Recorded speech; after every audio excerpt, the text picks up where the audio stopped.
Halo, Assalamualaikum, berjumpa kembali di channel Siwar TV. Agenda BUSUK Kepala Daerah di tengah pandemi, ditulis oleh Anto Cahaya. Apa sebutan yang paling tepat untuk mereka yang suka nahan hak rakyat?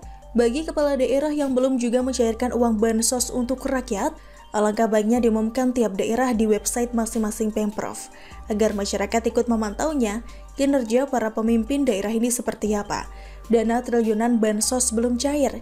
Ini peristiwa yang luar biasa di tengah rakyat yang berharap. Hal tersebut diungkapkan langsung oleh Presiden Jokowi.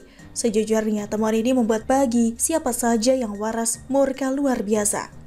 Pantau saja beberapa teman, kolega, dan tetangga yang sudah mengajukan bansos UKM melalui kelurahan dan kecamatan yang sudah sekian lamanya belum juga ada kabarnya.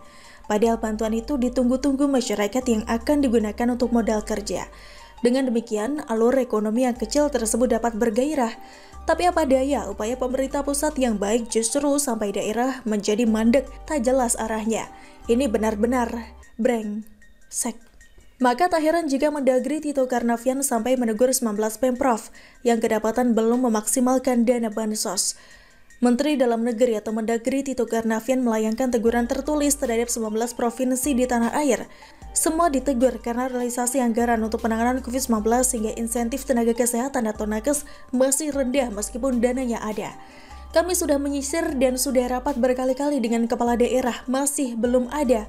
Ada beberapa daerah yang belanja untuk penanganan COVID dan realisasi untuk insentif tenaga kesehatan masih belum banyak berubah, kata Tito dalam jumpa pers yang disiarkan virtual melalui YouTube Sabtu 17 Juli 2021. Tito menyebut teguran tertulis itu disampaikan per Sabtu kemarin ke 19 provinsi. Adapun ke 19 provinsi yang ditegur Tito tersebar mulai dari Pulau Sumatera hingga Papua. Berikut ini 19 provinsi yang diberi teguran tertulis tersebut. Provinsi Aceh, Provinsi Sumbar, Provinsi Kepri, Provinsi Sumsel, Provinsi Bengkulu, Provinsi Kepulauan Babel, Provinsi Jabar, Provinsi DI Yogyakarta, Provinsi Bali, Provinsi NTB, Provinsi Kalbar, Provinsi Kalteng, Provinsi Sulsel, Provinsi Sulteng, Provinsi Sulut, Provinsi Gorontalo, Provinsi Maluku, Provinsi Malut, Provinsi Papua. Memang realisasinya belum. Uangnya ada tapi belum direalisasikan untuk kegiatan penanganan COVID, kemudian untuk insentif tenaga kesehatan dan lain-lain, tegasnya.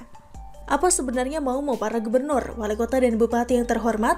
Bahwa uangnya ada tapi belum direalisasikan untuk kegiatan penanganan COVID-19, untuk insentif tenaga kesehatan dan lain-lain, kata Tito menambahkan.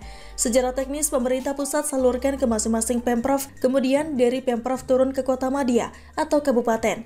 Nah, yang kedapatan kepala daerah pemalas rakyatnya menunggu hingga brewok tumbuh lebat. Berubah memang perilaku para pejabat yang semangat ketika mencalonkan diri jadi gubernur, bupati, atau wali kota, tapi letoy jika untuk kepentingan rakyatnya sendiri. Sungguh mengherankan mereka jika galang donasi untuk rakyat Palestina senang bukan kepalang, apa karena atas nama agama, tapi menunda dan ogah kerja lebih untuk rakyat yang sudah memilihnya raih singgasana. Pandemi ini seperti membuka borok kinerja para kepala daerah. Mereka kadang hanya menang petentang-petenteng di akun sosial media mereka atau saat di depan awak media, tapi faktanya kinerjanya lamban sampai keratan. Atau mereka sengaja memiliki agenda BUSUK, menurunkan citra atau kredibilitas pemerintahan Jokowi. Para oposan yang berafiliasi dengan para kepala daerah cenderung sengaja menahan bansos.